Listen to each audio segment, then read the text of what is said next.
台南这红葱头的早餐呢，即阵啊是当咧采收，也毋过今年这产量是减3到4成，产地价数嘛落甲一斤的是无到20块，参去年是差真济，就爱搁包括这人工的成本，所以讲根本就是无利润通好趁，农民是怨叹这是歹年冬。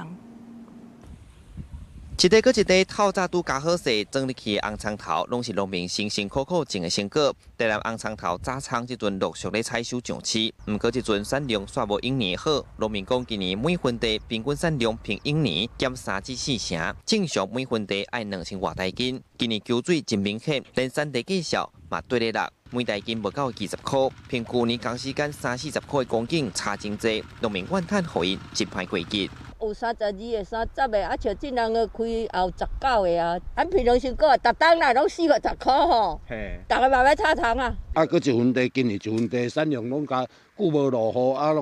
拢迄落啥葱啊，拢发育歹，啊，迄种迄落产量搁歹，一分地加得700-800斤啦，啊，这算成较有够本钱啦。 全国种红葱头面积有1200公顷，那台南占85%，主要产地伫7个北门一带。今年安尼生主要因为去年种到期时，等到入手了后，雨水真少，地苏早仓产量无介理想，减大半也叫顶一期库存无用完，收买意愿自然就较少。农业局回应，农粮署已经有要启动营运措施，到时按算会请农民团体进定收买，计小依期每台斤20块以上。目前的 价格低